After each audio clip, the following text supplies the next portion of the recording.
Bom, gente, vamos lá. Vamos dar início, 7h05, 7h05. Queria dar de novo as boas-vindas para todas e todos os integrantes da nossa Comissão Especial de Privacidade e Proteção de Dados e Inteligência Artificial da OAB São Paulo, que meu nome é Solano de Camargo, sou o presidente aqui da nossa comissão.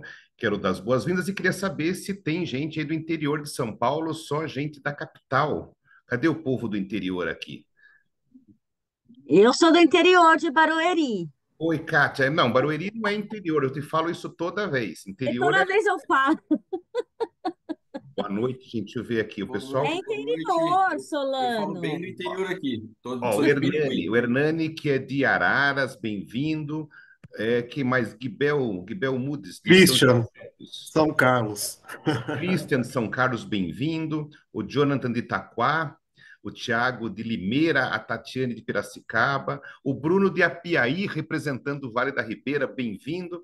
Caroline do Litoral Norte, o Fernando Pérez do Paraná, da onde, Fernando? Do Paraná. O Stevens de Peró, bem-vindo, Stevens. O Fábio de Sorocaba, João Antônio de Arujá, a Sueli Murakami de Campinas, Maiele de Arthur Nogueira, a Carla Rei de Curitiba, bem-vinda. A Larissa de Tapetininga. Tapetininga faz parte da Grande Peró também. Mirandópolis, a Luana, bem-vinda. Fernando de Londrina, a Raíssa de Jundiaí, Cristiane, da onde de Santa Catarina, Cristine? O Antônio Sanchotene de São João da Boa Vista, Fernando de Birigui, Jean Braga de Mogi das Cruzes, bem-vindo. Maria Clara de Floripa. Aí sim, a Cristine de Blumenau. Todo mundo aqui curiosíssimo para a gente poder ouvir, a honra de ouvir a professora Dora, que, aliás, gente, a professora Dora é uma grande amiga dos advogados, advogados do Estado de São Paulo, participou de um evento maravilhoso no sábado. Eu fiquei até chateado, né? Porque sempre falar depois da professora Dora é uma grande dificuldade. Eu tive que falar justamente depois dela, no sábado, um evento da comissão, os acadêmicos de direito, lotado, mais de 700 pessoas participando aqui num sábado, muito legal, e fiquei mais, né, muito feliz de agora na segunda-feira a professora Dora dar para a gente aqui essa canja, poder dividir com a gente o que tem de mais moderno em suas pesquisas sobre inteligência artificial. Mas aí, antes de passar a palavra para a professora Dora, quero só fazer alguns recadinhos paroquiais. Então, gente, só para vocês verem, né, aqueles dois projetos que eu comentei na última reunião ordinária do mês passado, o primeiro projeto das Valquírias Digitais, vocês se lembram, né, que é um projeto que envolveu uma ampla pesquisa realizada no ano passado, uma pesquisa que a gente finalmente acabou de tabular. Foram 7.484 respostas que vieram do Brasil inteiro, um questionário que contou com 134 campos de resposta. Então, a ideia foi justamente analisar a temperatura e a sensação, a sensibilidade sobre a violência digital, a violência contra as mulheres no ambiente digital. E a pesquisa muito interessante. Então, a gente, infelizmente, né, não foi surpresa o grande volume, né, de sensibilidade das pessoas, principalmente das mulheres, que participaram da pesquisa, no Brasil inteiro. Então, é urgente uma atuação mais focada, institucionalizada da OAB São Paulo, né, atos de advocacy, inclusive, junto ao Congresso Nacional. Nós precisamos aqui realmente engajar as advogadas de todo o Estado e de todo o país nesse tema, que é um tema muito importante, principalmente agora na época de inteligência artificial, de deepfakes, de fake news, a gente poder colocar a bola no chão e principalmente trabalhar com letramento, com mudanças na legislação e no combate a esse mal que aumenta e que não para de dobrar de tamanho desde o ano 2020, como quando começaram as primeiras estatísticas. Então, a gente agora está trabalhando com um grupo, né, um grupo de 11 advogadas integrantes da nossa comissão, são as Valquírias Digitais, que vão pegar aqui esses dados e vamos começar elas vão começar a estabelecer um plano de trabalho, porque quem quiser ir participar vai ser muito legal. Vamos ter congresso, vamos ter abertura de artigos para publicação de uma obra coletiva e um trabalho depois que nós vamos discutir, fazer aqui uma sessão aberta na OAB para discutir eventualmente até a redação e encaminhamento para a Câmara dos Deputados de um projeto de lei para tentar sistematizar as questões de crimes digitais no ambiente digital, principalmente contra as mulheres. Então, esse é o primeiro tema. Basicamente, agora, essa semana ficou pronta, né, da semana passada para cá, a tabulação de todas essas quase 7.500 questionários. Que mais? E aí nós temos o tema da implementação das diretrizes da Lei Geral de Proteção de Dados nas subseções. Então, o projeto já está todo feito, amanhã ele vai ser apresentado para a diretoria da OAB São Paulo, né? O projeto envolve a nomeação de DPOs setoriais em cada uma das subseções do Estado. Então, o que vai acontecer? Se tiver tudo certo com o projeto, né, a diretoria da OAB São Paulo vai enviar ofícios para todos os presidentes das subseções, que vão ter ali o prazo de 15 dias para sugerir, para indicar o DPO setorial responsável por atendimento aos titulares e pela implementação das diretrizes da LGPD ali no âmbito da subseção. Além disso, vai ter a indicação aqui pela diretoria dos pontos focais, que são funcionários da OAB que ficam alocados nas subseções, que vão ser os responsáveis por acessar os dados pessoais sob guarda das subseções. Então, vai ter uma publicação de uma portaria nomeando os DPOs setoriais que forem indicados pelos presidentes das subseções, e a indicação dos pontos focais vai caber aqui à Secretaria-Geral da OAB São Paulo. Então, gente, como eu falei para vocês, quem tiver interesse de trabalhar como DPO setorial, converse com o presidente da sua subseção, ofereça o seu nome, porque com certeza é um trabalho muito legal, que vai primeiro envolver, na primeira fase, uma certificação pela ESA, vão ser cursos online de certificação. Quem for indicado como DPO setorial vai ter aí o diploma de formação como DPO, para poder botar no escritório, botar aí na parede, e depois vai poder fazer aí a implementação, junto também com a orientação global das Valquírias. Também nós estamos dividindo o estado de São Paulo em 11 grandes, né, macro-regiões para criar a nossa teia de proteção de dados. Então, um trabalho muito legal. Eu espero que a gente consiga aí avançar com a diretoria e já começar os avisos para os presidentes já na próxima semana. Ok? Então, gente, sem mais delongas, eu tenho assim a enorme satisfação e a honra de trazer para vocês uma pessoa que eu sou pessoalmente fã há muitos anos, que é a professora Dora Kaufmann, com toda certeza uma das 3 maiores especialistas em inteligência artificial e direito do Brasil. É, assim, na minha opinião, a primeira, né? Vou colocar entre as 3, tem algumas outras pessoas, mas para mim, sem dúvida, a professora Dora está aí em primeiro lugar, uma grande especialista. Ela é professora da PUC São Paulo, né? Ela tem doutorado pela USP, pós-doutora pelo COP da Federal do Rio de Janeiro, e no TID aqui da PUC São Paulo também.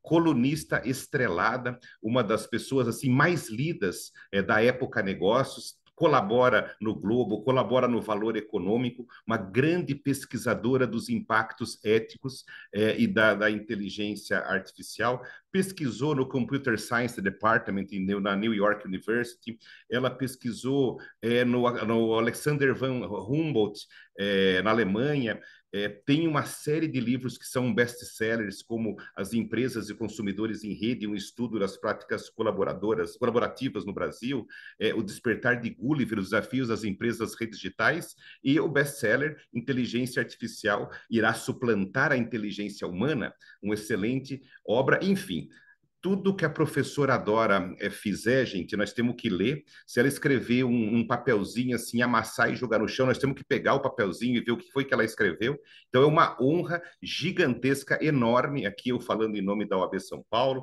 em nome do nosso presidente Léo Sica, em todas aqui os integrantes e as integrantes da nossa comissão, a comissão que mais tem integrantes aqui da OAB São Paulo, com muito orgulho.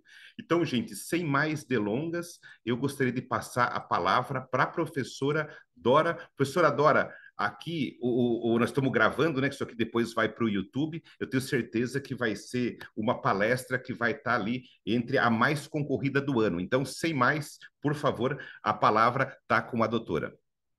Bom, depois, boa noite a todos. Estou dando risada, porque depois dessa introdução, acho que não sou eu, acho que vou chamar uma outra pessoa, porque realmente eu não sou tento, mas não sou tudo isso que o Solano falou, é uma bondade dele, uma generosidade. Claro, eu sou. Há 9 anos atrás, mais ou menos, eu pensei que eu. Não me lembro por que que eu pensei que a inteligência artificial ia mudar o mundo, e de fato eu comecei a estudar e eu me dedico todo o tempo, mas está longe de ser tudo isso aí que ele falou. Só sou uma estudiosa. Bom, aí primeiro eu queria agradecer, e eu queria, eu pensei, fiquei pensando o que que eu ia preparar, porque é diferente falar para pessoas altamente qualificadas, né? E aí eu não sei se vocês vão gostar ou não, mas eu pensei em introduzir algumas questões e a gente dá um tempo maior para a gente debater, né? Aí eu vou ver qual é o interesse de vocês, e também porque quando eu falo, eu já sei o que eu estou falando, né? Para mim também é muito interessante o debate, porque isso são perguntas que são colocadas, ainda mais num público dessa qualificação, e aí a gente vai desenvolvendo os assuntos. Bom, primeiro eu queria, antes de eu montei uma apresentaçãozinha, mas eu queria fazer um comentário, porque o Solano listou eh, alguns temas, né, que vocês estão se dedicando. Eu queria fazer quase que um pedido à OS, desculpa, à OAB de São Paulo, que se dedicasse também à questão das eleições, né, do ano que vem. Eu tive na quarta-feira passada, eu tive uma audiência com a ministra Carmen Lúcia, e eu levei várias ideias assim em relação, porque acho que a regulamentação é fundamental, mas eu acho que ela não resolve, em nenhuma esfera resolve só a regulamentação, né? Eu até publiquei no Globo recentemente o título era só isso, era exatamente isso, a ilusão de que a regulamentação resolve tudo. E nas eleições, tudo está indicando, né, tem indícios fortes de que a inteligência artificial vai ser bastante usada, né? As campanhas já estão se preparando nesse sentido. Então, todas as instituições, principalmente na área do direito, que puder colaborar nesse processo, né, tanto de ajudar o entendimento é, das diretivas que vão estar, já estão, mas vão ser mais aperfeiçoadas do TSE. Um pouco que eu vi o ano passado, há 2 anos atrás, né, na eleição anterior, eu vi muitas decisões de juízes que me pareceram que não tinham entendimento, não estavam interpretando corretamente o que estava ali na regulamentação do TSE em relação às eleições. E então acho que isso tende a. Eu soube que o TSE montou um curso para 2.000 juízes, né? Mas eu acho que todos a colaboração que tiver, principalmente de todas as instâncias da OAB, isso eu acho que vai ajudar bastante. E, e aí estou disponível para depois, se a gente puder conversar, como é que como é que a OAB pode entrar nesse processo e quais são as questões, né? Muito importante. A eleição do ano que vem, não preciso dizer a importância dela, e muda 2/3 do Senado para presidente, governador, deputados federais, e é uma incógnita ainda o que vai acontecer nessa eleição, mas então eu queria fazer essa solicitação, se posso dizer assim, que a OAB se preparasse para como ela pode ajudar nesse processo. Bom, aí eu vou botar aqui uma.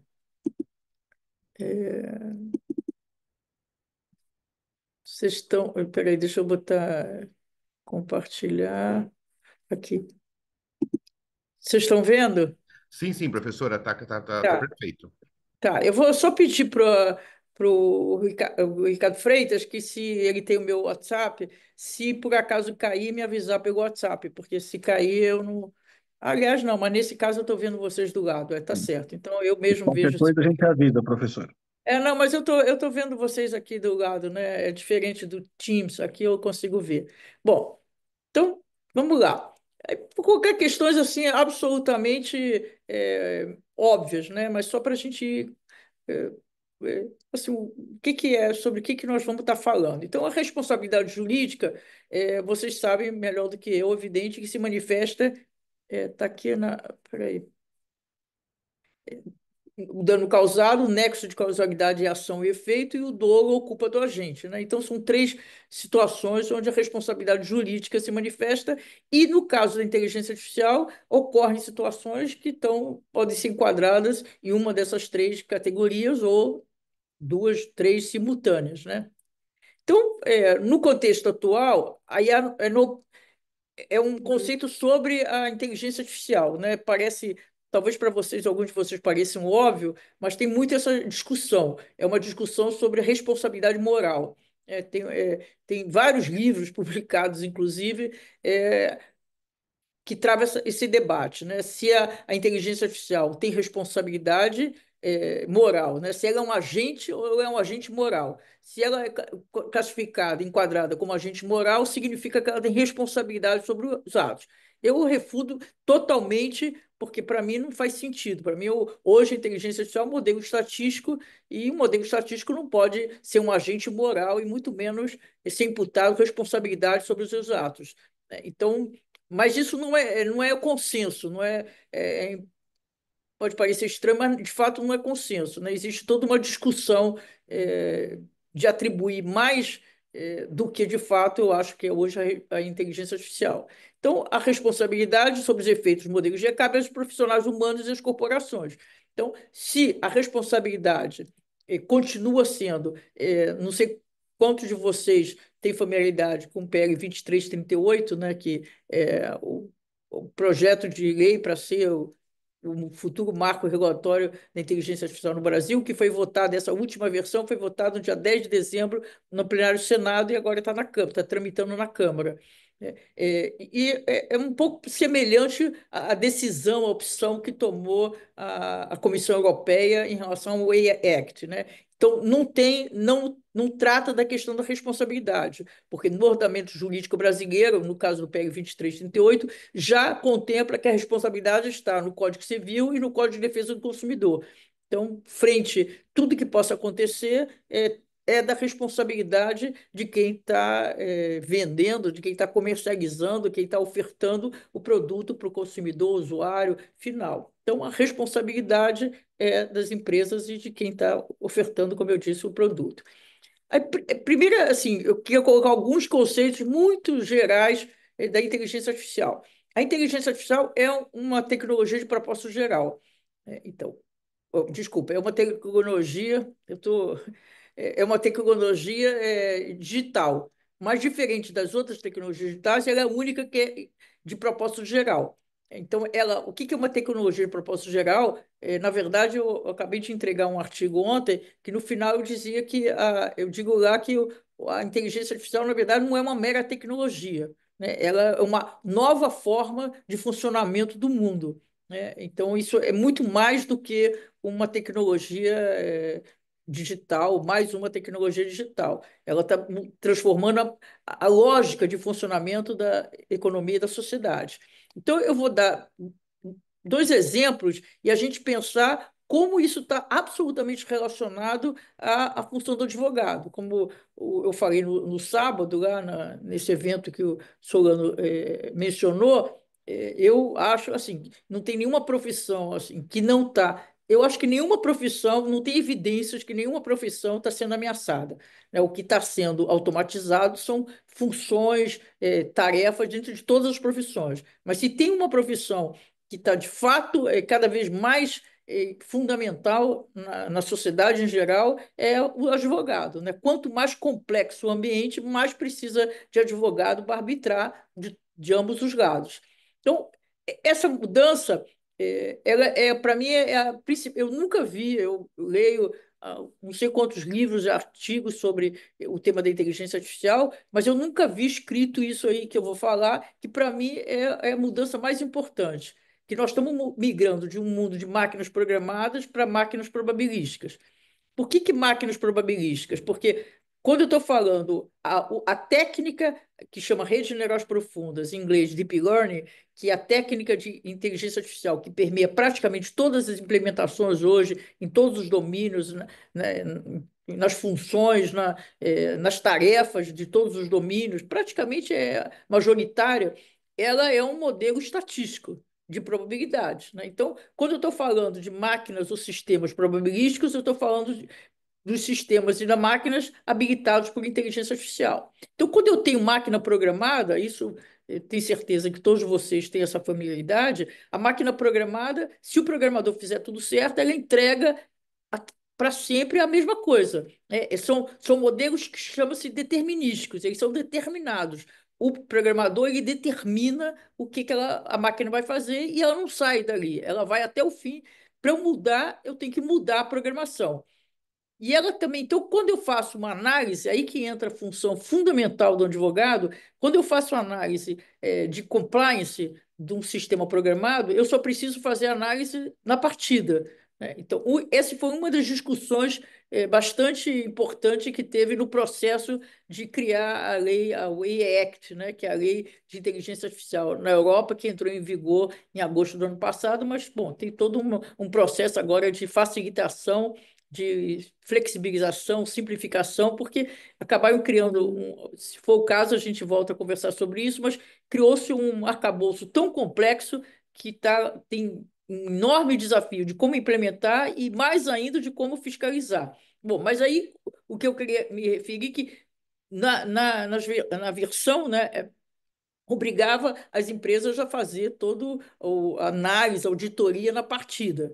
E a discussão era que, uma das discussões, tiveram inúmeras, é que não adianta, né? Você, num sistema programado, ok, se tiver em compliance na partida com questões éticas da organização, as normas, as leis do país, ela vai continuar, porque exatamente pelo que vocês também sabem, tanto quanto eu, a programação continua igual. Quando a gente está falando de máquinas ou sistemas probabilísticos, que são os habilitados por inteligência artificial, esse cenário é absolutamente outro, né? Primeiro porque são máquinas, são sistemas probabilísticos, então ela tem o que se chama a variável intrínseca de incerteza. É sempre uma incerteza, né? Que eu saiba, o sistema que entregou com a mais alta taxa de assertibilidade de acerto foi a identificação de uma tomografia, uma imagem de uma tomografia de pulmão que era cancerígena, deu 97%, mas não importa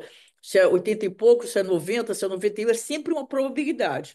Depois, como está indicado na imagem, esses sistemas eles são alimentados, a matéria-prima dos sistemas de inteligência artificial são os dados. Então, todo o tempo, nos sistemas estão rodando, está entrando novos dados. À medida que entram novos dados, se modifica, né? A estrutura, o processo interno do sistema se modifica. Então, não adianta você fazer uma análise de compliance na partida, né? Então, a identificação e o monitoramento de risco é muito mais complicado em máquinas habilitadas por inteligência artificial. Então, esse é um shift fundamental. Em outubro do ano passado, a gente fez um evento de entrega de um relatório, uma pesquisa que eu co-coordenei junto com que é também advogado, o Alexandre Zavaglia. Nós coordenamos uma pesquisa que foi um ano inteiro para a Brasca, né, que são a Associação de Empresas de Capital Aberto, e o objetivo era investigar como essas empresas de capital aberto, que são as maiores empresas no Brasil, em tese, ou parte das maiores empresas no Brasil, como elas estavam usando a inteligência artificial. Então, essa questão fica absolutamente muito clara, né? As empresas têm estruturas de governança para governar, gerir, fazer gestão de sistemas programados, mas não tem, a maior parte delas, aliás, não encontramos nenhuma que tenha um sistema já estruturado de governança para máquinas, sistemas probabilísticos, né? Então, a situação é muito mais complexa. Imagina eu criar um sistema de monitoramento contínuo do risco, né? Porque à medida que entra mais dados, vai mudando. Então, pode mudar o risco continuamente. Então, essa é uma mudança super importante que tem uma necessidade nas organizações do advogado. Os advogados, sem dúvida, têm um papel assim protagonista nesse processo. Então, aqui eu fui brincando aqui. Então, a gestão de risco, né? É só para dizer, eu peguei aí uma figurinha do advogado, a presença fundamental dos advogados. Então, nós vimos nessa pesquisa da Brasco, por exemplo, grandes empresas, mas grandes, as maiores empresas no Brasil, que o advogado, a única, o departamento jurídico, né? A única relação com a TI, ou alguns deles, as empresas maiores, têm até um departamento específico de inteligência artificial, a única interação com o jurídico eram os contratos, simplesmente. Então, está contratando um provedor externo, né, que tem uma solução externa, o jurídico vê o contrato. Quando o papel do advogado, numa grande empresa ou como consultor, é muito mais do que ver o contrato de fato, né? É o risco, né? Então, por exemplo, dá um exemplo. A GE tem uma solução que estima quando que um equipamento de grande porte precisa de manutenção, né? Então, uma grande empresa contratou esse sistema e o jurídico analisou só o contrato em si, com aquela visão tradicional, né? Quando, por exemplo, tem várias outras questões, inclusive a questão se de fato o sistema está entregando o que ele se propõe, né? Então, teria que ter uma avaliação sobre essa questão específica, né? Que fica uma caixa preta. Bom, então tem várias questões relacionadas a essa complexidade, por ser um sistema probabilístico alimentado por dados. A outra mudança é uma relação inédita entre sociabilidade e eficiência. Como esses sistemas são alimentados por dados, né? Aí eu vou abstrair os dados gerados por sensores, por exemplo, na fábrica inteligente, dentro do conceito de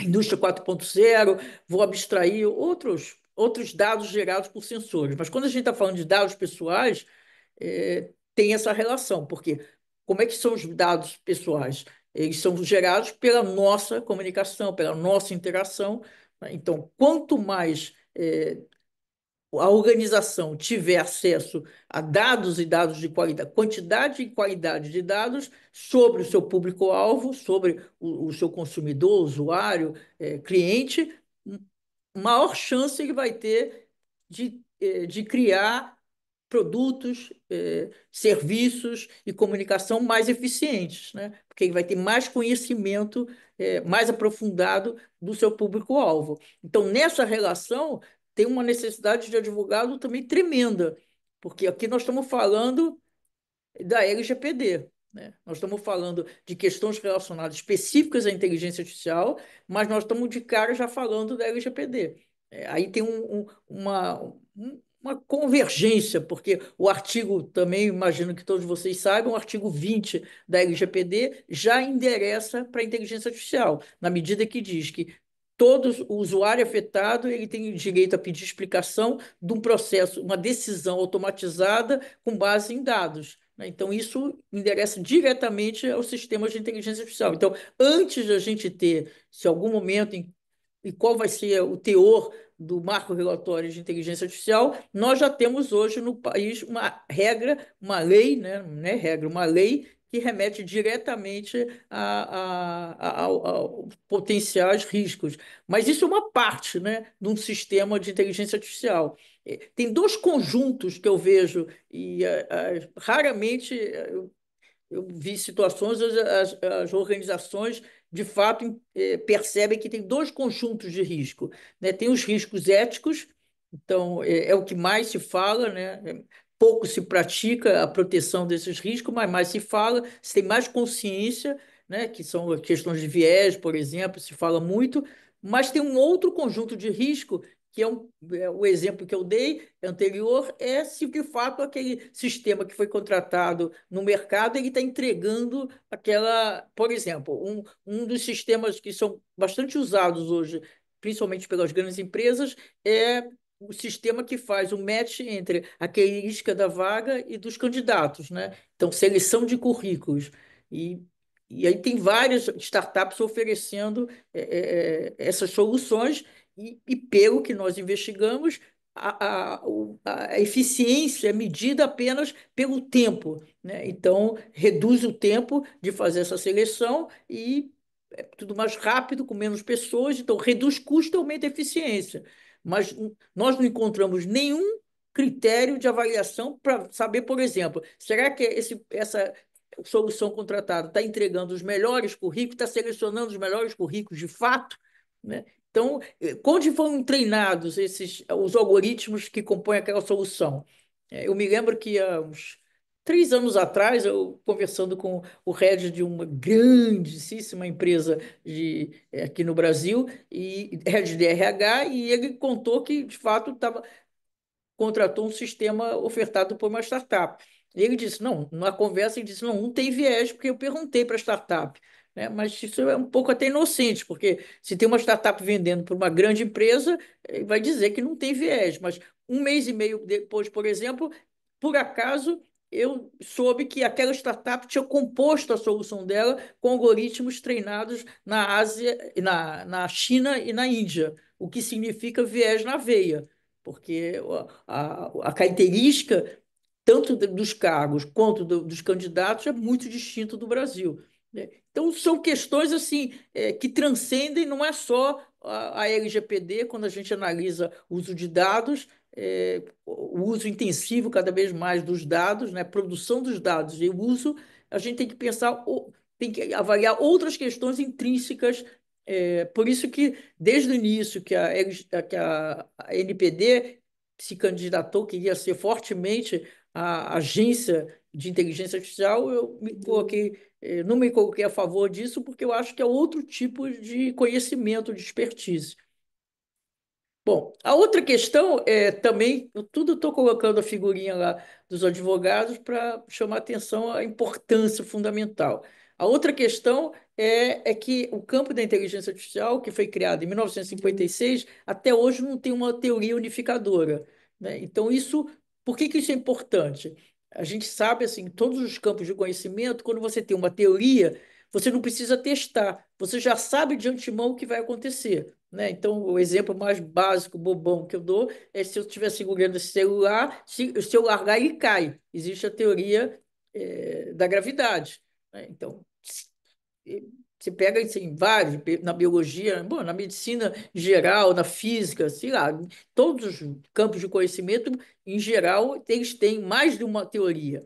No campo da inteligência artificial, como não tem uma teoria, como é que avança o campo? Ele avança através de modelos empíricos, né? Então, são modelos empíricos que são desenvolvidos por um determinado propósito, você vai lá e executa aquela tarefa, aquele propósito, e o resultado é positivo, quer dizer, porque é melhor do que qualquer alternativa que você tenha para resolver aquela mesma tarefa, né? Mas não se tem controle sobre o de que fato ele vai entregar. Então, é o que se diz na linguagem da tecnologia, esses sistemas estão sempre em beta, né? Eles estão sempre sendo experimentados. Então, mesmo aquela equipe que desenvolveu aquela solução, por exemplo, ChatGPT, Gemini, Llama, qualquer um deles, DeepSeek R1, não tem o controle sobre o que ele vai entregar.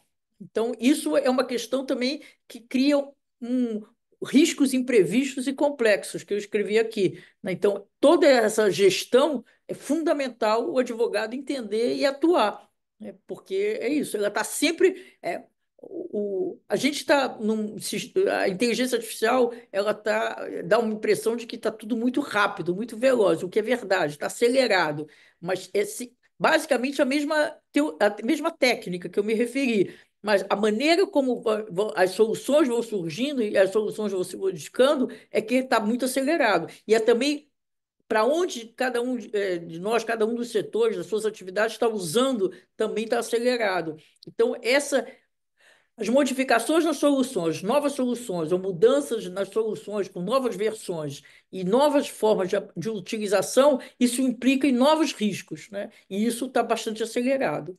Mas isso também, na veia, precisa de advogado de todos os lados, né? Eu esqueci o número, mas eu conversei há 2 semanas atrás com uma advogada ela está envolvida nos processos que estão já na justiça no Brasil em relação à inteligência artificial, né? Então, são muitos, é um número já muito grande E então tem arbitragem e tem defesas dos dois lados, né? Da organização que causou o dano e de quem sofreu o dano, né? E os juízes também precisam se capacitar. Eu dei o exemplo em relação à eleição passada, mas em todas as situações, né? O juiz, se ele não tiver capacitado, é difícil para ele interpretar, até mesmo porque não tem uma lei específica sobre esses assuntos. Mas mesmo que tiver, quando tiver, também como é que ele interpreta aquela lei.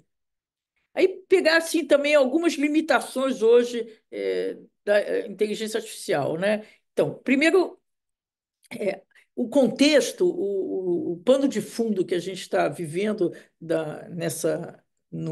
nesse ecossistema de inteligência artificial, ele está muito impactado por uma competição acirrada entre as empresas, as grandes empresas que produzem as maiores soluções, né? Que são fundamentalmente no Ocidente as 7 Big Techs americanas. E por que essa competição está desenfreada? Porque eu já escrevi, publiquei até no Valor Econômico, não sei, já não me lembro quando, contando o que foi mudando, né? Dentro do capital de risco, não sei quanto vocês sabem o que é o capital de risco, mas como está no próprio nome, são investidores que dispostos, né, que têm apetite, como se diz, para risco maior. Então, de fato, são quem sustenta as startups, quem sustentou, por exemplo, a Amazon levou, acho que, cerca de 13 anos para ter resultado, né? Então, todas essas grandes plataformas, elas passaram muito tempo e algumas delas até hoje não têm resultado. O Nubank foi recente, começou a ter resultado. Esse tempo, digamos, de maturação do negócio é sustentado fundamentalmente por capital de risco. Então, o capital de risco, a maior alocação nos últimos anos no capital de risco tem sido proporcionalmente para a inteligência artificial, modelos de negócio habilitados por inteligência artificial. E dentro da inteligência artificial, a maior dotação de investimento tem sido para a IA generativa. Por quê? Porque a percepção de onde vai ter mais retorno hoje na IA generativa. Só que não está acontecendo isso, né?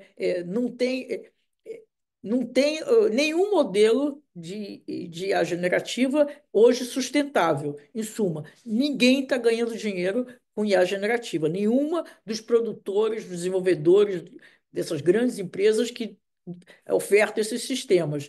Então, a NVIDIA ganha dinheiro, não, ela não oferta esse sistema, ela ganha dinheiro porque, como também vocês sabem, ela produz o chip que é fundamental no processamento de dados.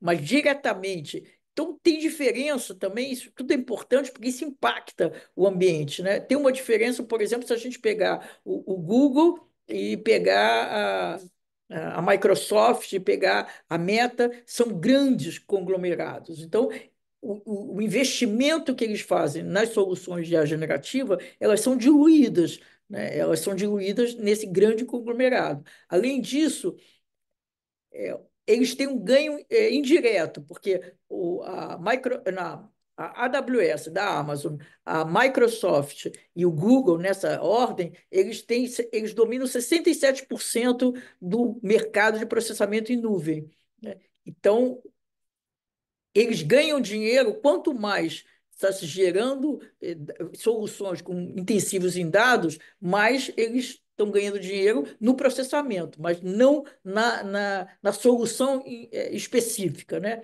Isso foi uma das razões que, quando foi lançado o DeepSeek R1, da startup DeepSeek chinesa, balançou o mercado de uma forma violenta, porque colocou em xeque a trajetória de desenvolvimento hoje da IA generativa que tem sido seguida pelas grandes empresas americanas de tecnologia. Então, essa competição, bom, aí nessas empresas, agora, o que mais me preocupa é a OpenAI, porque a OpenAI é uma empresa de um produto só, né? Então, Aí a generativa, essas soluções, grandes soluções, elas requerem bilhões de investimentos em infraestrutura. Então, a OpenAI, por exemplo, ela fechou o ano passado com 5 bi de prejuízo, né? Então, ela não tem... Porque, primeiro, essas soluções elas são usadas muito menos do que a gente pensa, né? Eu fiz também um artigo que eu peguei 4 pesquisas que foram feitas em vários países importantes. Na América do Sul foi só na Argentina, que investigaram o uso dessas tecnologias, dessas soluções, né? Então, mostrava que 50% das populações, em geral, ouviram falar do ChatGPT, e entre essas, 25 a 30 usaram pelo menos uma ou duas vezes. Então, significa que o uso é menor do que a gente tende a crer na nossa bolha. Segundo, que grande parte desse uso usa as versões de graça, gratuitas, né? E mesmo as versões que são pagas, como pegar no ChatGPT, a versão paga $20, a de $200, muito pouca gente, é mais pessoa jurídica que usa. Então, não tem receita, não tem como gerar receita para cobrir esse investimento de bilhões de dólares em infraestrutura. Então, o problema, comparando com o desenvolvimento do Google, com o desenvolvimento da Amazon, em todas essas empresas, né, que demoraram tempo para dar resultado, a questão para o investidor não é esse tempo de maturação, isso é normal dentro do negócio. O problema é ver uma luz no fim do túnel, né? É se você tem um modelo de negócio que em algum momento, de fato, você enxerga que vai dar resultado. E na IA generativa, hoje, não tem esse modelo de negócio, não tem essa luz no fim do túnel. Então, o que que acontece? Nessa competição acirrada, as lideranças da indústria de inteligência artificial, elas tendem a aumentar, supervalorizar qualquer mudança, né? Então, é como se a gente estivesse produzindo um suco, de repente lança um outro sabor, aí parece que é uma revolução, e não é, né? Então, são pequenas mudanças, pequenos avanços, mas que são colocados desproporcionalmente ao que é. Então, uma das falas, né? Em janeiro, se não me engano, desse ano, por exemplo, o CEO da OpenAI, o Sam Altman, declarou que até o final do ano teria uma inteligência artificial no nível do humano, né? Então, isso não tem a menor chance, nem, não tem horizonte para isso, né? Então, eles vão aumentando. Então, eu queria colocar algumas questões que são os limitadores. Primeiro, para não que nós estamos ainda num modelo estatístico de probabilidade incrível, está mudando a vida da gente, mas é simplesmente um modelo estatístico de probabilidade. Então, primeiro, essa questão do raciocínio, né? Então, uma das também dessas novas versões desses modelos começaram a dizer os lideranças da indústria, principalmente a OpenAI, porque ela tem uma situação mais frágil, não só pela descompasso entre receita e despesa, mas também porque, também talvez vocês saibam, ela tem uma estrutura de gestão muito esquisita, né? Ela foi criada com uma estrutura de non-profit, e depois, para entrar a Microsoft, ela criou embaixo uma estrutura de gerar lucro, né, comercial mesmo. E isso foi parte da confusão quando São Altman saiu, depois voltou. Então, tem uma estrutura de gestão também muito estranha, particular, que fragiliza a empresa. Então, ele falou já várias vezes, e eles falam que eles criaram um sistema que raciocina, né? E, na verdade, eu vou colocar aqui, pensar algumas coisas sobre o que não tem nem tangencia a maneira como a gente raciocina. Então, aqui, só para explicar essa imagem, é, tem uma diferença, né? Eu não sei se vocês sabem, mas todos nós, no nosso cérebro, nós temos 85 bilhões de neurônios e 86 bilhões de células complementares ao processo de cognição. Mas o problema nem é o tamanho do nosso cérebro. A questão, a grande barreira para reproduzir nas máquinas a maneira, a cognição humana está em algo chamado neuroplasticidade. O nosso cérebro ele se modifica todo o tempo. Eu estou aqui falando, ele está se modificando por inputs internos ao nosso corpo e externo. Então, essa capacidade de se modificar continuamente, ninguém conseguiu nem imaginar como fazer isso numa máquina. Então, tem uma diferença assim, muito na natureza do nosso cérebro e dessa técnica que foi inspirada no nosso cérebro, mas não reproduz nada da complexidade.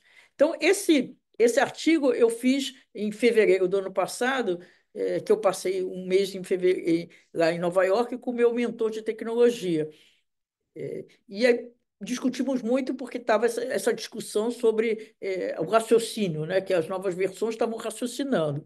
Então, isso aqui é um pedaço que está nesse artigo, na época, da coluna da época. Eu tenho essa coluna desde 2019 e eu só escrevo, de fato, sobre inteligência artificial. Então, o que o conceituei nessa matéria, nessa coluna, é o raciocínio como método de search, né? Então, quando nós humanos estamos raciocinando, nós pressupõe um modo de pensar, de seguir, formular hipóteses. A gente buscar na memória nossa, imaginar cenários, procurar ideias, o que vale a pena, seleção das ideias. Tudo isso compõe a maneira como a gente raciocina, o que nem nada a ver com a técnica hoje, né? Quando a gente está interagindo, por exemplo, com o chat GPT, ele não está mais acessando os dados, né? Ele já foi treinado, que depois eu posso voltar a gente conversar sobre o que significa treinamento desses sistemas, mas ele já foi treinado. Então, ele não faz nada, ele não tem nada desse método, né? Ele é só um modelo estatístico, ele busca a resposta melhor para você estatisticamente. Depois tem questões assim, por exemplo, que são fundamentais na cognição humana, na maneira como a gente funciona, que é causa e efeito. Esse sistema é probabilístico, como todos os sistemas probabilísticos, só contempla causalidade, né? Então, é só causalidade, não tem, desculpa, causalidade não, correlação, né? Só estabelece correlação.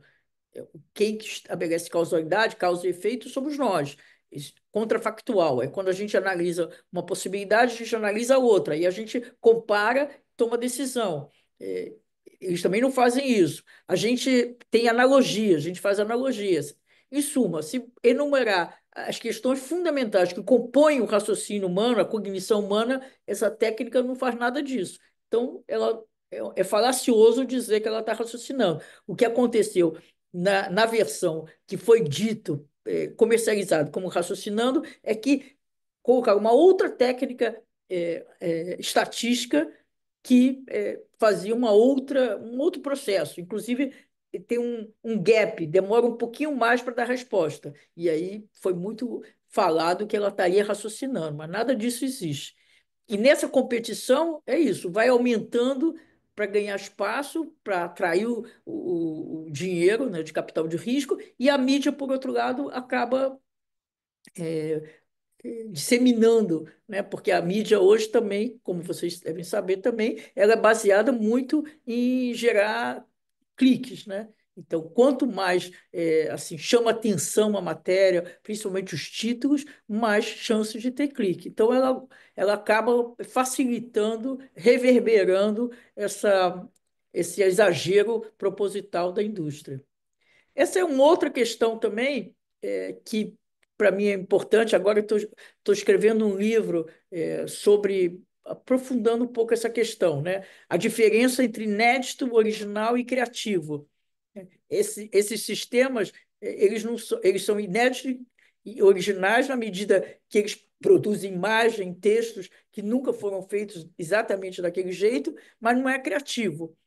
A criatividade, a capacidade de criação, acho, para mim, não tem dúvida, que é um atributo ainda do ser humano. Mas, por outro lado, também essa tecnologia, a inteligência artificial, muda a maneira como a gente cria, né? Criar junto com a inteligência artificial, seja um texto, uma imagem, um código, é diferente de a gente criar sozinho. Então, falar também todas essas questões. Aqui, por exemplo, tem uma discussão que eu vou voltar daqui a pouco sobre a questão de direito autoral, tudo porque aqui atinge diretamente a chamada indústria criativa. Então, pegaram alguns desafios atuais, né? Primeiro, tem uma questão de escassez de energia, né? Como esses sistemas são intensivos em dados, são intensivos em computação, consequentemente intensivos em energia, consequentemente eles emitem muito CO2 e usam muita água, e a água tem que ser potável para não enferrujar o equipamento. Então, isso remete a uma outra discussão absolutamente importante que eu estou envolvida para criar um projeto só sobre essa questão, que é o impacto no meio ambiente, né? Então, tem um paradoxo aí, a inteligência artificial, ao mesmo tempo que ela traz ganhos enormes para todo enfrentamento da mudança climática, ela, ao fazer isso, por essa característica dos sistemas, ela acaba também prejudicando, impactando negativamente o meio ambiente. Então, ela é intensiva em energia. Então, tem toda uma discussão aqui. É, é, Cada vez ela vai precisar mais energia e as grandes empresas já estão se preparando. Tanto que a Microsoft e o Google já estão já têm, não é articulando, já estão envolvidas com produção de energia nuclear. E aqui tem toda uma discussão, não sei quanto vocês estão acompanhando, mas todo eu mandei, deve sair mas, nesses dias. Eu mandei ontem à noite um artigo para o Valor sobre essa questão que eu vou falar agora, que é a estratégia do Brasil em relação a data center, né? Então, me parece o projeto mais bem estruturado do governo federal hoje.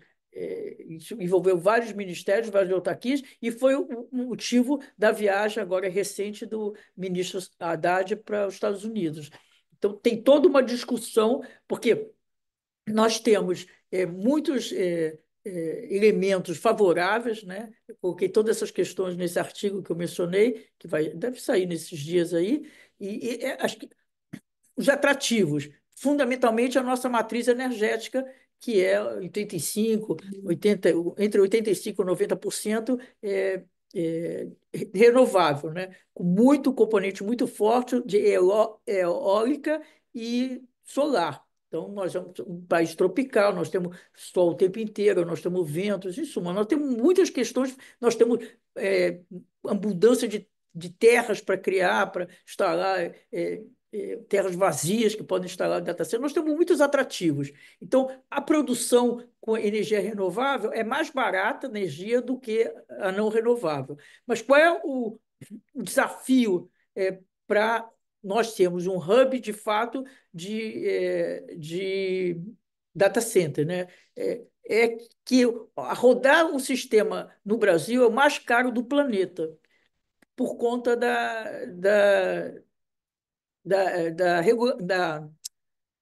dos tributos, né? Importar artigo fixo tem uma alíquota absolutamente em torno de 60%, né? Então, o primeiro desafio desse grupo que trabalhou para desenvolver o projeto brasileiro de data center, a estratégia brasileira de data center, foi investigar por que, em média, é 25% mais caro rodar o sistema no Brasil do que para a mesma empresa, para o mesmo ofertante, né, se rodar lá fora. Então, a primeira investigação foi essa, por que que tem essa diferença? Então, isso tem todo um impacto aí na reforma tributária que vai favorecer, e aí a gente vai ter uma situação tanto de a gente poder trazer data centers, investimentos estrangeiros, como nosso. Tem empresas brasileiras, como, por exemplo, o Magazine Luiza, já tem o Magalu Cloud, né? Então, criar condições para essas empresas desenvolverem as suas redes de computação em nuvem e entrar no jogo, ser competitivo mundialmente, né? Agora, também uma outra, só para fechar isso, uma outra informação também muito é, importante, que hoje 60% de tudo que é processado, os dados processados no Brasil, são processados nos Estados Unidos. Então, isso também tem toda uma questões não só ligado à lei de proteção de dados, o fato dos dados saírem do Brasil, serem processados em outro país, como também tem a fragilidade, né? Se tiver um problema intencional ou não com os cabos, simplesmente para o Brasil. né? Então, tem muitas implicações o fato da importância de ter essa estratégia. E aí o governo definiu uma série de contrapartidas para oferecer condições melhores. Então, quem estabelecer, se instalar data center aqui, quais são as contrapartidas do ponto de vista da sociedade, do interesse do Brasil. A outra escassez, né? Então, a questão da energia é muito importante, porque, como eu disse, são sistemas intensivos em dados, intensivos em computação, intensivos em energia. A outra é a questão de escassez de dados, também, que são os limites, né? Porque isso, a matéria-prima desse sistema são os dados. Então, eu coloquei aqui só um exemplo. Os dados têm um sistema que chama crawling, que vai como se fossem aranhas pegando dados na internet. Então, cada vez mais, plataformas com grandes volumes de dados estão criando técnicas para fechar, para impedir o acesso dessas aranhazinhas. Então, isso acaba reduzindo a disponibilidade de dados. Então, isso é um problema, que são sistemas cuja matéria-prima são dados. Aí, isso é uma outra questão, que esse foi um artigo que eu fiz também em setembro do ano passado, sobre que é uma questão também muito importante. Hoje, eu não fiz essa pesquisa, mas são pesquisas que eu vi, é dito que entre 60% e 80% do conjunto de dados disponível na internet já são sintéticos. O que é dado sintético? É dados produzidos por esses sistemas, né? Então, o que eu chamei no meu artigo de loop de feedback. Eu comparei com o telefone sem fio, né? Você vai falando, a mensagem vai sendo deformada. Então, esses sistemas, eles têm deformações, eles têm... É sempre estatístico, né? Então, tem erros, tem o chamado alucinação. Então, você vai treinando novos sistemas com essa base de dados produzido com todos esses problemas, né? Então, isso vai aumentando as deformações, tende a aumentar as deformações, que é o que eu chamei de loop de feedback. Então, isso é uma questão também muito importante que está acontecendo nesse mercado. Aqui é o artigo que eu publiquei, Luz Amarela para IA Generativa, que eu já falei no início, né? E aqui eu levanto alguns dados. Todos os artigos que eu faço, eu sempre trago minha coluna, sem dúvidas. Tudo tem links. Se a pessoa quer continuar a se aprofundar sobre aquele assunto, vai seguir nos links. No Valor e no Globo é mais difícil, porque não tem como colocar os links, né? Pela política deles, mas eu ponho pelo menos, eu digo assim, não tem um link, mas eu falo de onde saiu o dado. Então, aqui tem muitas informações nesse artigo sobre essa mudança de postura, né? Que é isso, luz amarela para a IA generativa, essa mudança de postura, tanto do investimento direto de capital de risco, quanto também na Bolsa, em relação a essa insegurança, incerteza de quando e se e quando vai vir o retorno do capital investido. Então, também eu já falei, né, o DeepSeek R1, ele ameaçou isso. Então, ele foi lançado em 20 de janeiro, que não se sabe se por coincidência ou não, mas foi exatamente o dia que o presidente Trump assumiu, né? E ele, aparentemente, porque também eu acho isso importante, eles são fechados, né? Assim, você não tem o DeepSeek R1 foi lançado como de código aberto, assim como o Llama da Meta também é comercializado como código aberto, mas é um código aberto metso-metso, também já escrevi sobre isso. A definição das associações, todos os órgãos de capital aberto, de capital de código aberto, não reconhece, né? É aberto no sentido que facilita, é mais fácil do que os outros que são fechados, você reproduzir, você usar para compor a sua solução, mas não tem indicação nem da base de dados, nem o código. Então, é um código aberto metso-metso, né? Então, não dá para ter certeza sobre nada desses sistemas, mas aparentemente, se for verdade o que se falou, ele entregou os mesmos resultados com 40% a 60% de custo menor, porque usou menos dados e, consequentemente, menos processamento. Mas tem toda uma polêmica.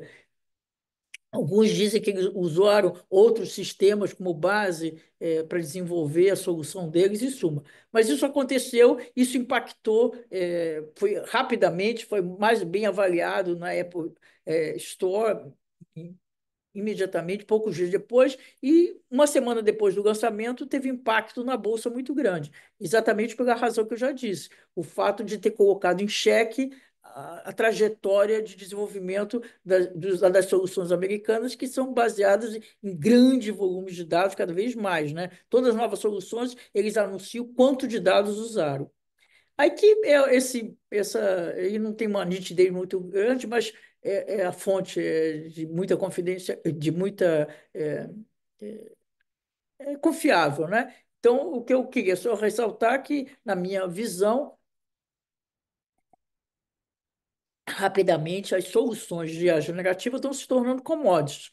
Então, eu acho que hoje não dá mais para dizer que uma é melhor do que a outra em tudo, né? Depende da experimentação e depende para que você está usando. Uma é melhor para uma coisa, outra é melhor para outra. Você pode interagir, de repente, num outro dia, você faz um prompt de uma forma diferente, o resultado já é diferente. Então, está entendendo? Isso também complica na competição, né? Porque quando as soluções elas ficam semelhantes, você tira a vantagem comparativa de uma delas, né? Então, a competição fica mais complicada, mais acirrada. Aqui, isso que também eu já tinha falado logo no início, né? Não é mais uma tecnologia, uma forma de de funcionar o mundo, aí transforma os processos de decisão, inovação, comunicação, sociabilidade, redefine modelos operacionais, impulsiona ganhos de eficiência.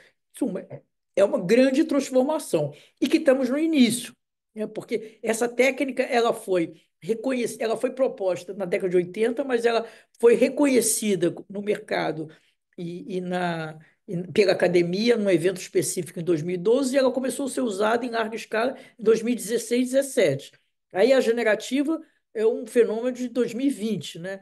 Teve a primeira, que foi em 2014, que foi a GAN, que é a base do deepfake, DeepSeek.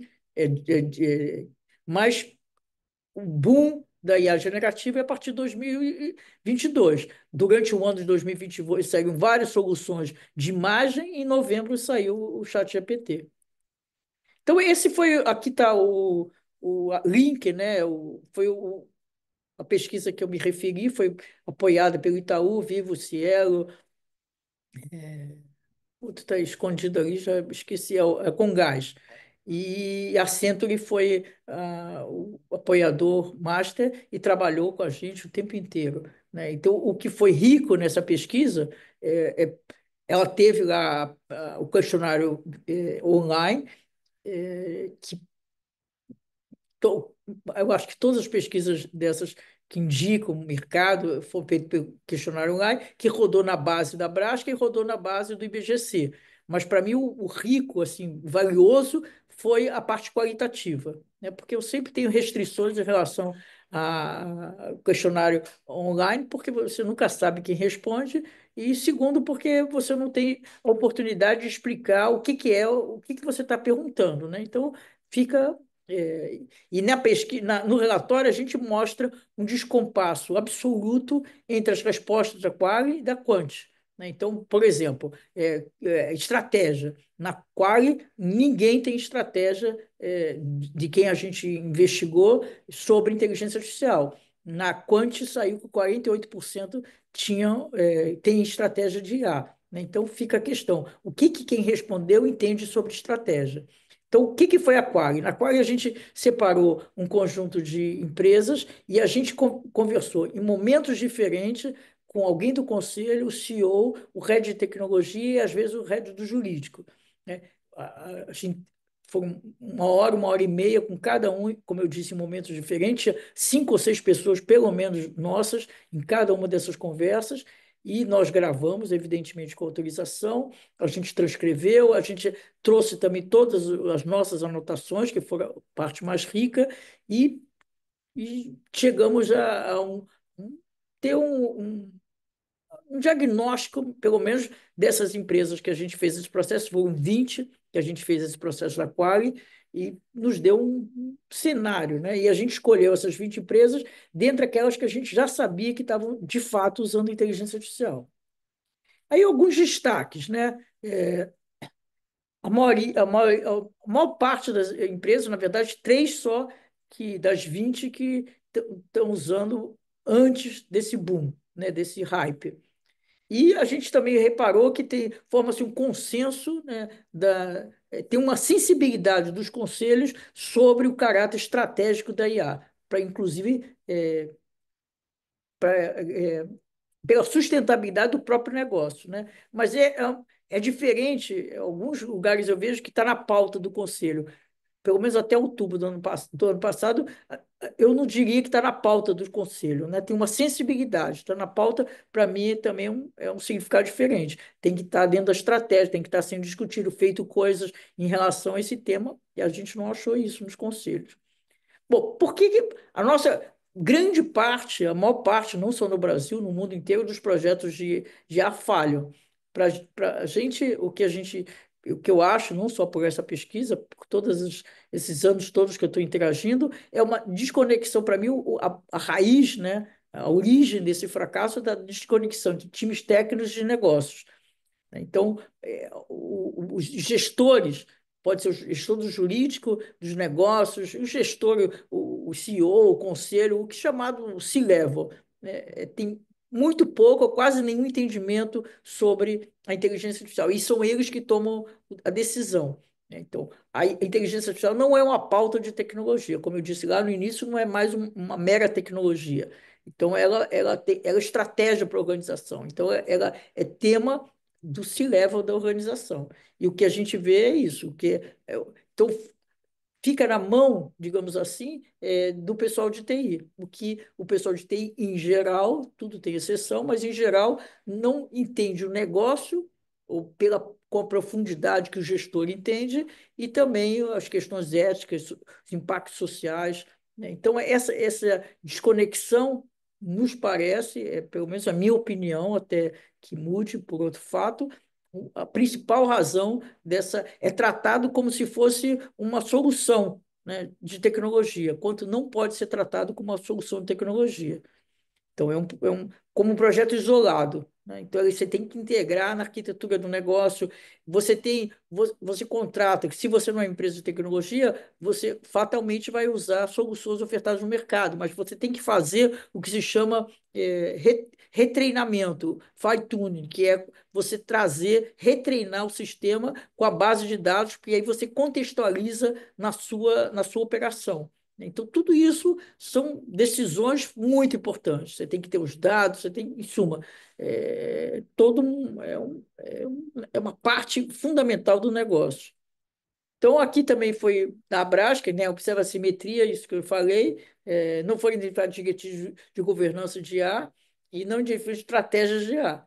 Então, não é que tem que ser separado, mas dentro da estratégia da organização, do planejamento estratégico, tem que entrar a IA, né? Então, começa para fazer uma análise, por exemplo, de um diagnóstico, né? Então, nós vimos também muitas situações onde não precisa usar a inteligência artificial, né? Porque os riscos, a complexidade, você agrega uma complexidade à operação que não precisa. Um sistema simples, estatístico, simples não, tradicional, estatístico, você resolve aquele problema.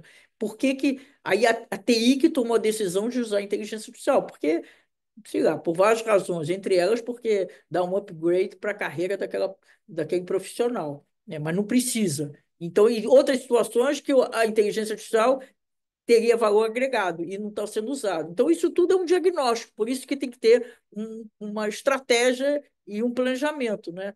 Quais são as áreas, quais são as atividades que, de fato, trazer inteligência artificial agrega valor e que justifica todo o custo, os riscos, né?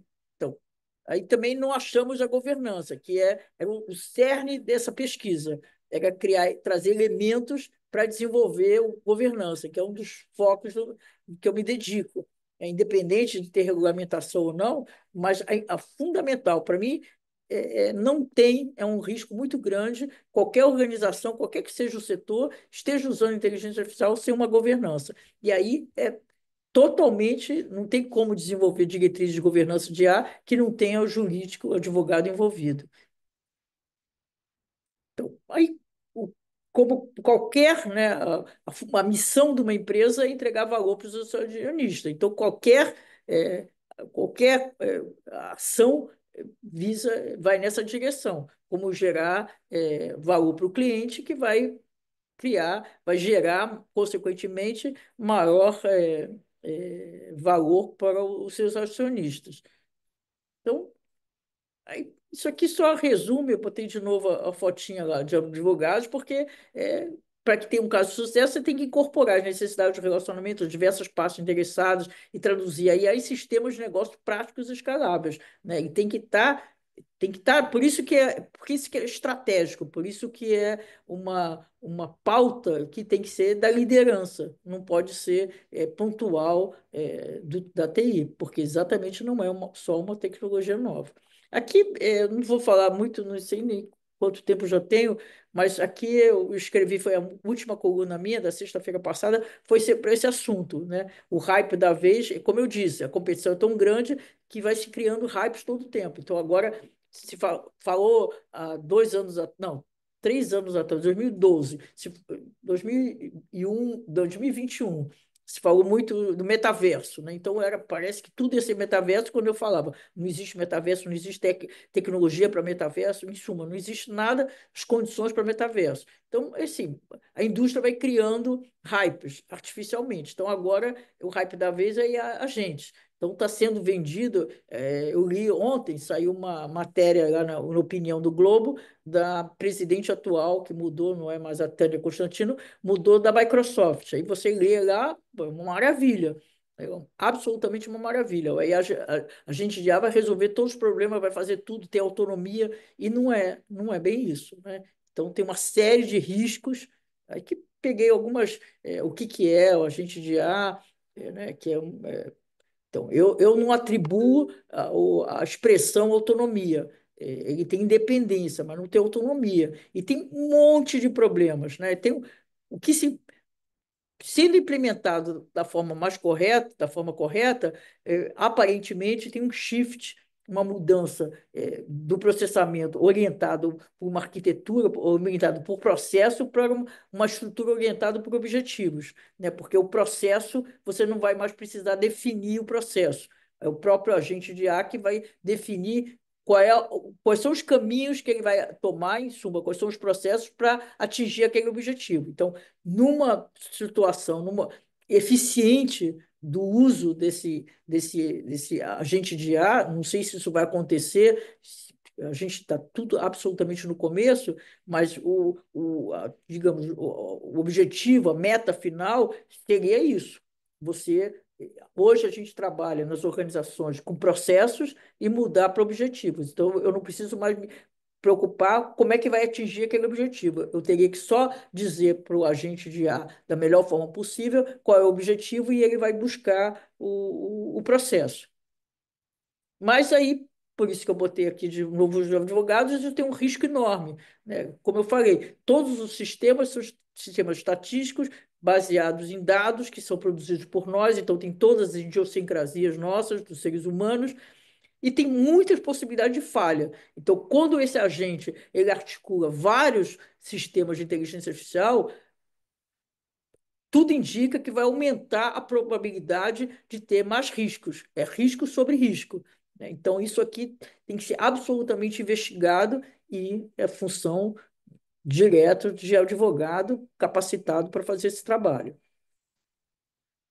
Aí a governança, como eu também já disse, é evidente, não tem governança, desenvolvimento de governança sem a área jurídica. E aqui eu queria mostrar, né, uma coisa interessante, né?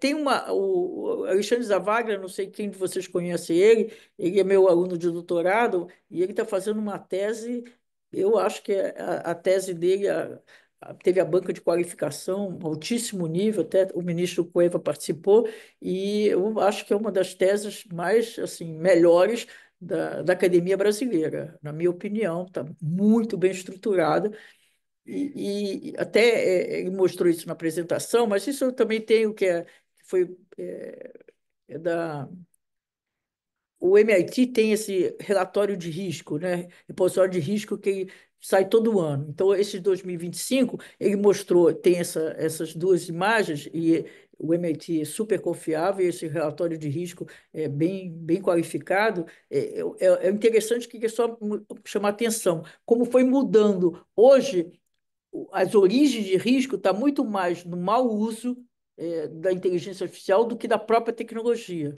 né? Vocês veem que vai mudando, né? Foi crescendo o vermelho, que é o mau uso, o verde, que é a desinformação, sobre a produção de desinformação. Então, essa mudança. E aqui a figura 9 também mostra as entidades também mudando. Então, o uso da inteligência artificial pelos humanos está gerando mais risco, mais problemas do que a própria tecnologia, apesar de todas as restrições que tem a tecnologia.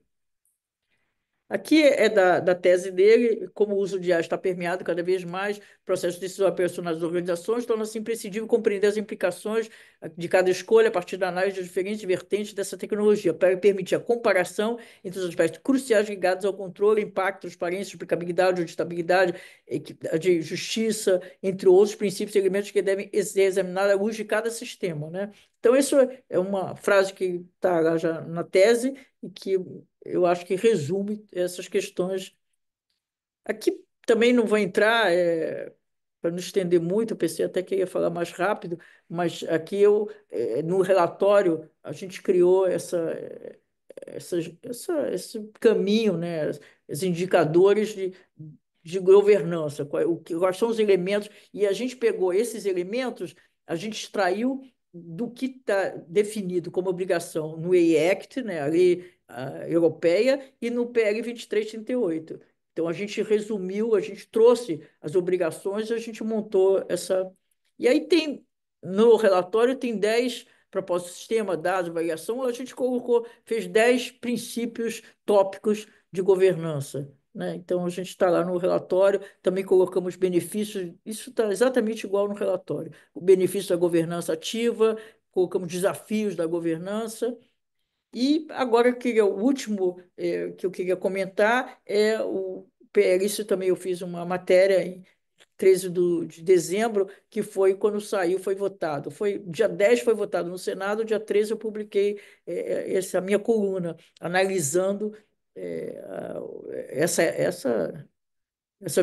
última versão, né? A primeira versão foi elaborada em 2022 pela comissão de 18 juristas, e essa foi a última que já foi elaborada pela comissão dos senadores, né? Então, a grande questão, para mim, eu não sei o que a Câmara vai fazer com já tem com essa versão, mas para mim, a mais complicada de todas é a questão do direito autoral, né? Então, precisa também, eu acharia ótimo se a OAB se dedicasse também a encontrar uma solução sobre a questão do direito autoral, né? A maneira como está, se não me engano, é o artigo 61, 60, 60, 61, 62, 63, 64.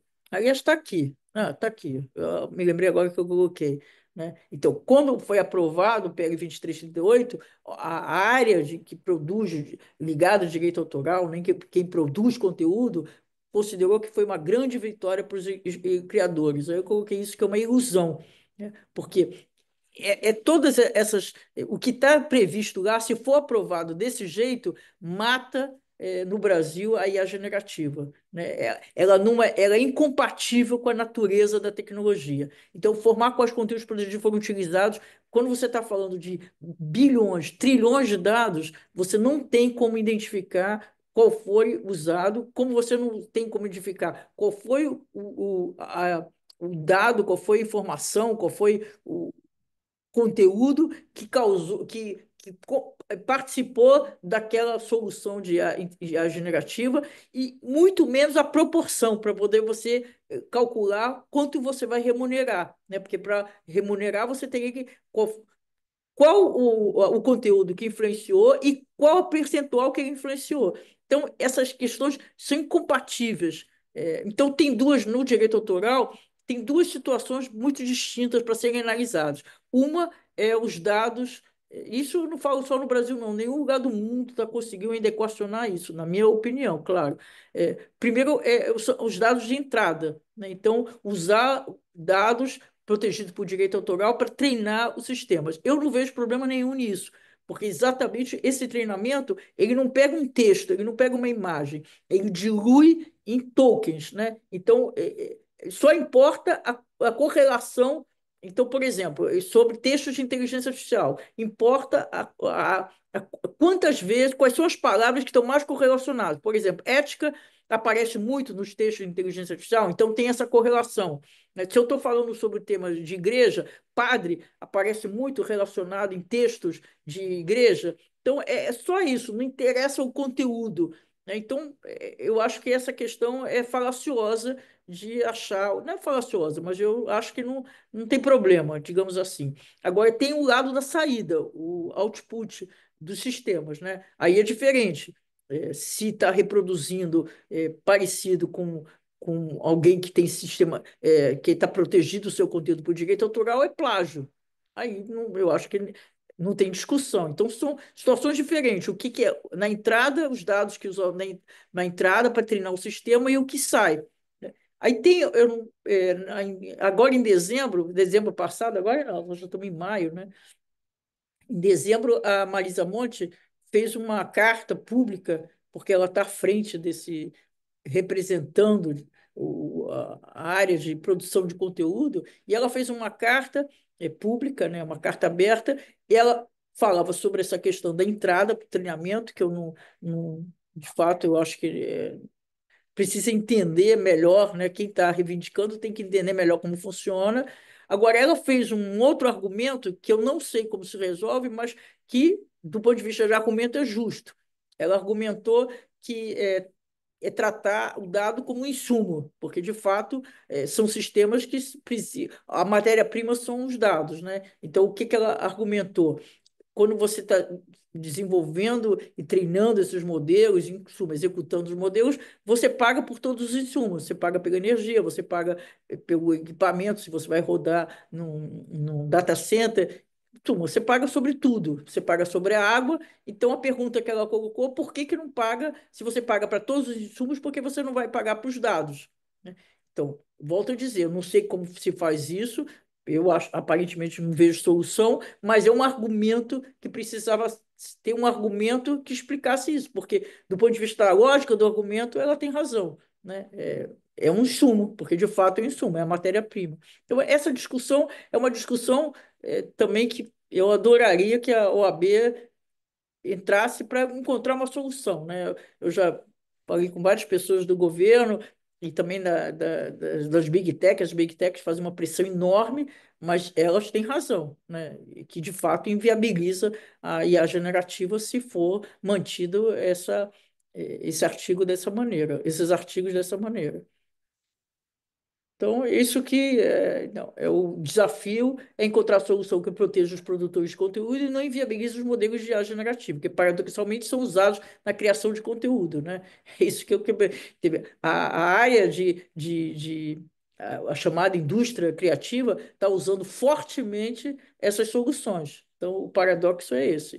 Ela está sendo ameaçada, mas ao mesmo tempo, hoje é difícil ter criativos de qualquer que seja a área, né, que não esteja usando esses sistemas. Então, se você vai entregar o que parte dos produtores de conteúdo estão reivindicando, você inviabiliza esses modelos e você vai afetá-los indiretamente pelo fim desses modelos.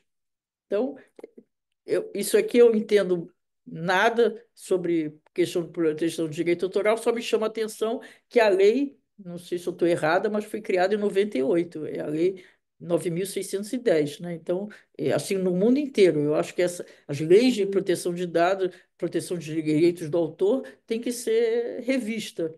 Me parece que uma lei que foi criada em 98, mesmo que eu sei que teve algumas revisões, mas eu não entendo desse assunto, mas eu acho que ela deve estar obsoleta, pelo menos em parte, em relação ao que está acontecendo, não só de inteligência artificial, mas toda a questão da internet, das redes sociais.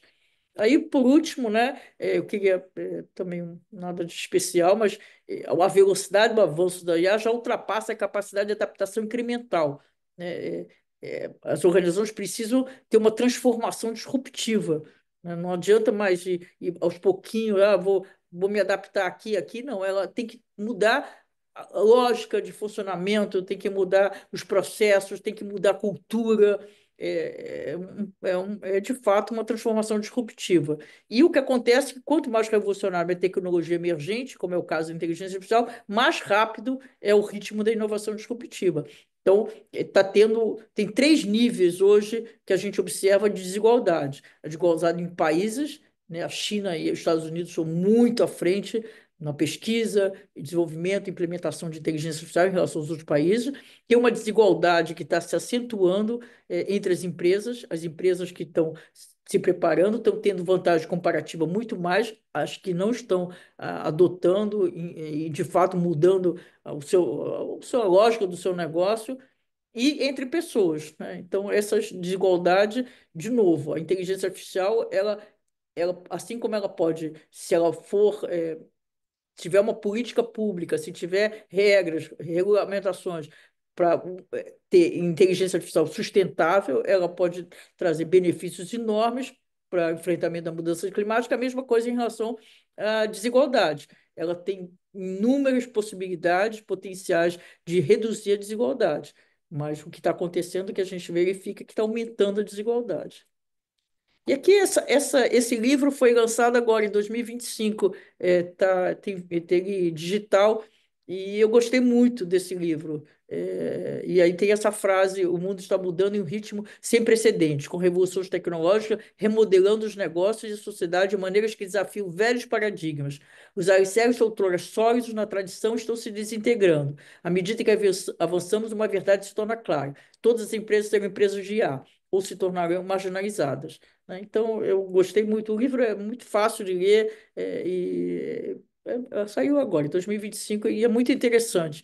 E é isso que eu acho também, né? Não tem escolha. Eu participo de alguns fóruns, às vezes tem as pessoas falando contra a inteligência artificial. Eu acho isso, não tem que falar contra nem a favor. Aí acham que eu sou a favor. Eu não sou a favor da inteligência artificial, porque eu acho que não é essa a questão, se contra ou a favor. Ela está aí, ela é inexorável, ela tem benefícios enormes, então. Se ela não tivesse benefícios, nós não estaríamos nem conversando sobre ela. Então, os benefícios são inquestionáveis e o que a gente tem que fazer, nós, seres humanos, é nos adaptarmos às organizações e conhecer, né? Eu faço uma analogia que não é boa, eu fiz isso no sábado também, sobre com carro, né? Então, eu falei lá que a gente nós dirigimos, né, mas a gente não sabe nem produzir um carro, nem consertar um carro. Mas a gente sabe a lógica, né? A gente sabe como a gente tem que lidar com o carro.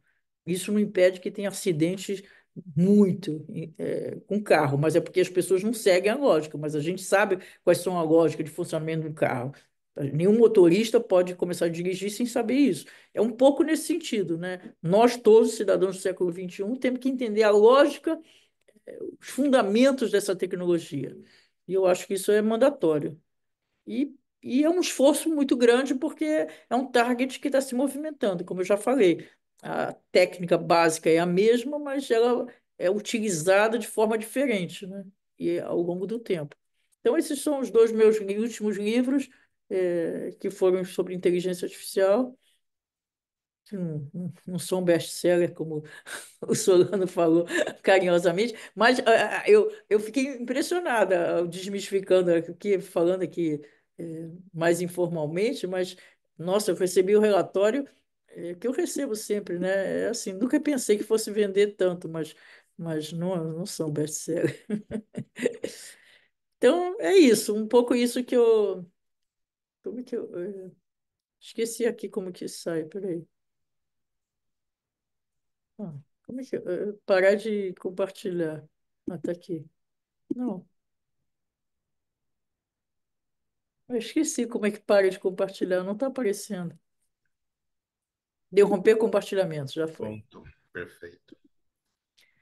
Então é isso. Vocês Muito bom, professora Dora. Um show aqui, ó, todo mundo elogiando bastante, como não pode deixar de ser, né, um sucesso de crítica. Realmente é uma satisfação imensa poder analisar as pesquisas, professora Dora, que nós estamos na fronteira, né, professora Dora? O que foi trazido hoje aqui realmente significa o que tem de mais moderno. E aqui eu queria fazer só uma pequena contribuição, até porque na matéria que eu dou aula na São Francisco é sobre internacional privado. E tem um artigo que eu sempre comento nessa parte de direitos autorais, que eu sempre gostei, é o artigo 30.4 da Lei de Direitos Autorais japonesa, que foi emendada em 2018, né, numa discussão que começou em 2010. E olha só, o uso de obras para análise de informação. Isso é tradução, evidentemente, do português para o japonês, mas quem fez foi a IA. Então, se tiver algum erro aqui, não fui eu que fiz, foi o Perplexity. Mas olha só, é permitido, né, no Japão, o uso de uma obra protegida por direitos autorais na medida considerada necessária para realizar análise de dados, como extração de informações, classificação ou outras formas de processamento de dados, desde que tal uso não tenha como finalidade apreciar, gozar ou fazer com que terceiros apreciem ou utilizem da obra protegida. O disposto nesse artigo aplica-se independentemente da forma do suporte da obra ou do meio utilizado, e mesmo quando realizado por meios automatizados, como algoritmos ou inteligência artificial. Quer dizer, o japonês se preparou para a IA generativa 4 anos antes do lançamento do chat GPT. Eu não conheço outra legislação no mundo que tenha disciplinado de maneira tão clara, né, tão aberta sobre a possibilidade de se minerar dados protegidos por direitos autorais, e talvez isso aí signifique o porquê que o Japão, principalmente na parte de IA envolvendo, né, automação, maquinário, essa parte não da generativa, mas da IA na indústria, ela acabou avançando tanto, né, professora? Tem vários países que estão tendo essa interpretação, né? Uma das discussões é a questão do fair use, né? Então, nos Estados Unidos tentaram, mas todos os processos o órgão que é responsável por arbitrar essas questões de direito autoral tem interpretado como não contrário a ser enquadrado como uso para o treinamento como fair use, que a indústria está reivindicando isso, né? Então, tem alguns países, eu já nem sei mais de qual, porque eu sei que em Singapura, Israel, na Índia, eu acho que tem vários países. A Inglaterra primeiro tomou essa posição, depois começou, tá no limbo lá. Mas toda essa discussão, como é que se enquadra o uso desses sistemas para o treinamento, né? Porque isso é fundamental, porque se não tiver. É diferente, por exemplo, uma situação como está acontecendo também, como está tendo dificuldade de acesso a grande quantidade de dados, por exemplo, essas grandes empresas de tecnologia elas também têm fazendo acordos específicos. Então, por exemplo, a OpenAI fez um acordo com o New York Times para usar o conteúdo, mas aí tudo bem. Aí é claro, né? Não são dados que são captados na internet que nem se sabe de onde veio. Ali está claro. Então, ele tem que remunerar o New York Times, porque o New York Times investiu para produzir aquele conteúdo. Então, ele sabe, né? Então, quando você usa um conteúdo de alguma organização, específico, aí não tem discussão, você tem que fazer. Mas é isso, para mim é uma das questões, é uma questão fundamental, mas está muito longe de equacionar. Então, isso me parece um tema importante para a OAB entrar, né, nessa discussão e tentar ajudar como é que equaciona, qual é a solução, né? Qual é a solução que possa acomodar todos os interesses, porque até o que está acontecendo agora é uma guerra que não está evoluindo de forma nenhuma, né? Toda vez que eu falo com um dos que estão participando dessa polêmica, eu falo isso, não adianta ficar repetindo a mesma coisa. Tem que encontrar um caminho, uma solução, senão a gente vai ficar nesse impasse e não vai levar a lugar nenhum. Exatamente. E aqui, professora, pelo adantar da hora, eu sei que já tá, a professora está cansada, mas duas perguntinhas breves para a gente poder, né, satisfazer, porque está todo mundo aí querendo que a professora Dora fique com nós até meia-noite hoje, se deixar o povo aqui. Mas assim, duas perguntinhas assim, rápidas. A primeira, que eu achei bastante importante, tem aqui uma colega que ela também é professora universitária, e que está todo mundo que dá aula, né, vendo aí os alunos deitar, estão deitando e rolando, né, com o chat GPT. A pergunta da professora foi o seguinte, a professora Maria Eugênia, de que maneira a IA pode ser integrada de forma eficaz no ambiente educacional, sem substituir o papel do educador? Olha, não tem assim, hoje não tem evidência de que a inteligência artificial está substituindo nenhuma profissão, né? O que está de fato automatizando tarefas, funções de todas as profissões. Aí tudo, aí remete a uma discussão: o que que é um professor, o que que é um educador, né? Ele não é simplesmente reproduzir da informação, né? Já não era antes, agora não é só com a inteligência artificial, com todo o desenvolvimento das redes sociais, da internet, de milhões de canais de informação, a função do professor cada vez é menos de dar informação e dar instrumentos de formação.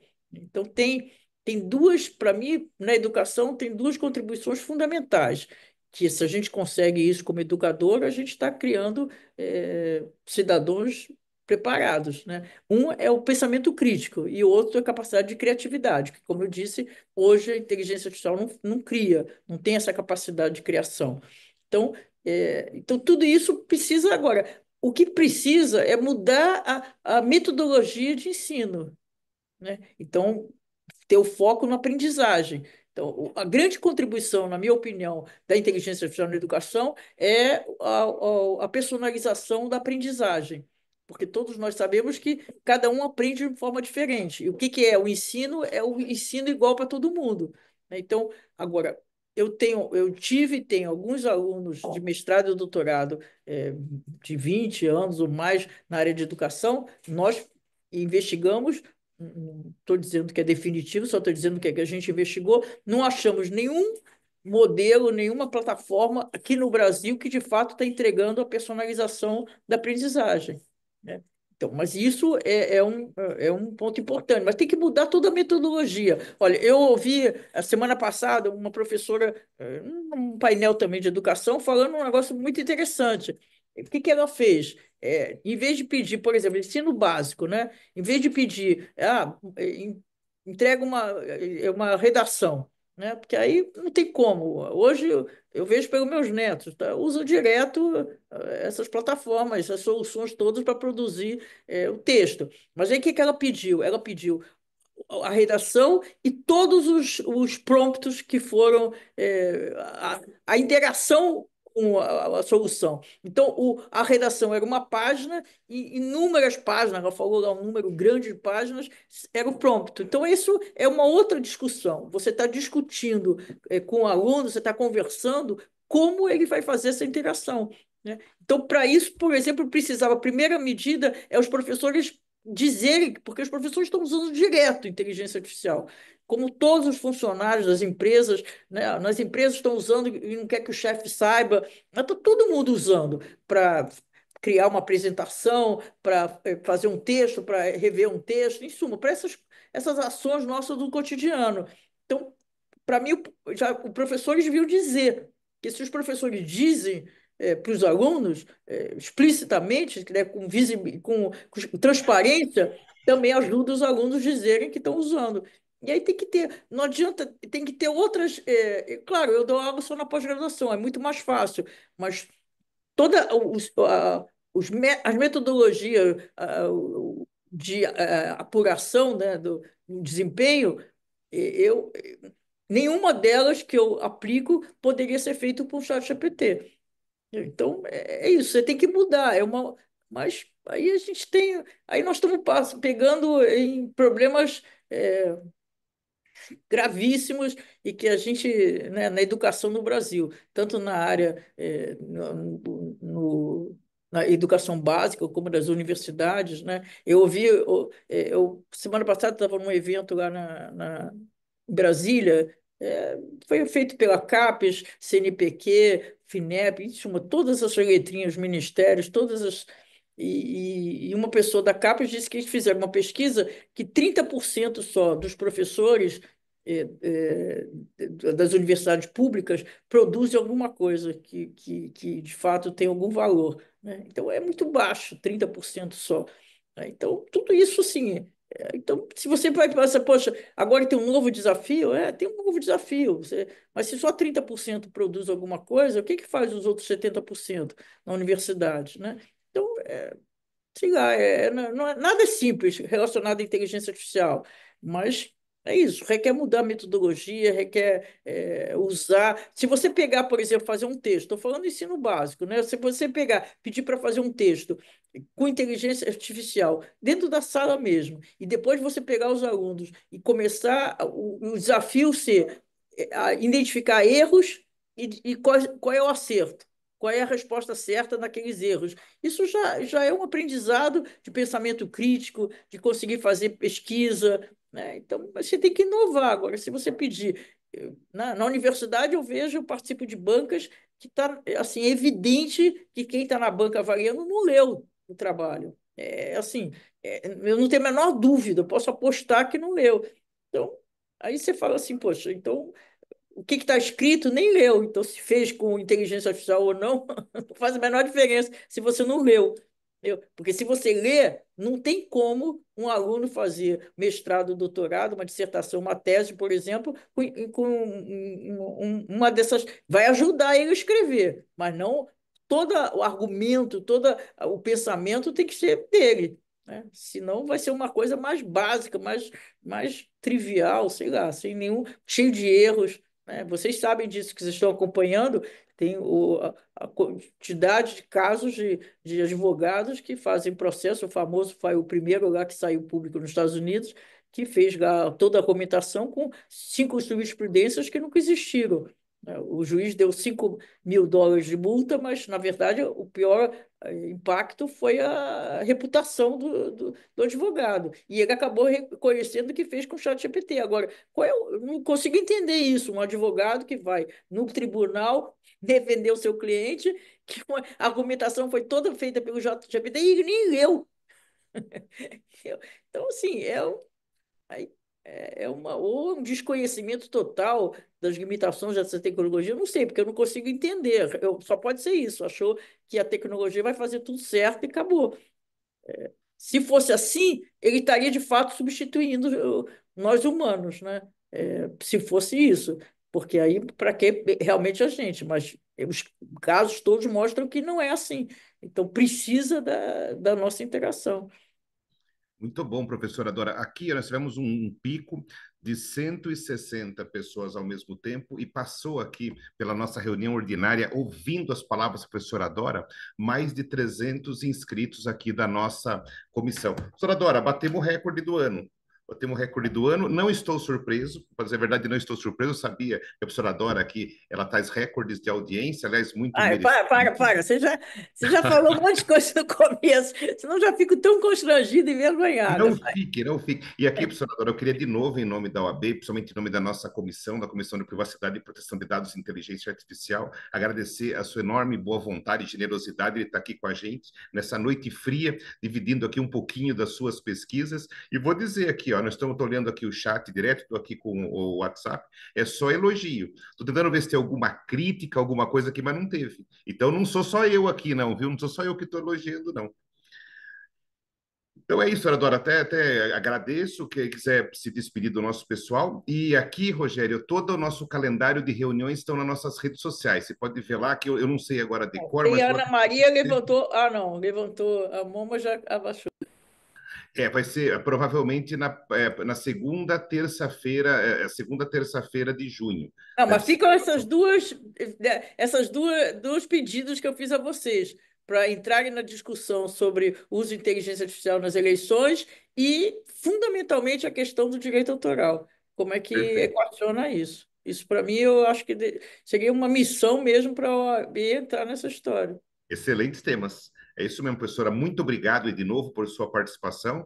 Uma boa semana aí para todas e para todos. E vamos ver, gente, na próxima, quando vamos ter nosso primeiro, segundo congresso de IA no Direito no segundo semestre, a professora Dora já está convidada com uma antecedência de 7 meses. Ok, professor? Depois você combina direitinho aqui as datas e os horários da sua palestra. Um abraço, gente. Um abraço para todas e para todos. Até uma próxima. Até mais.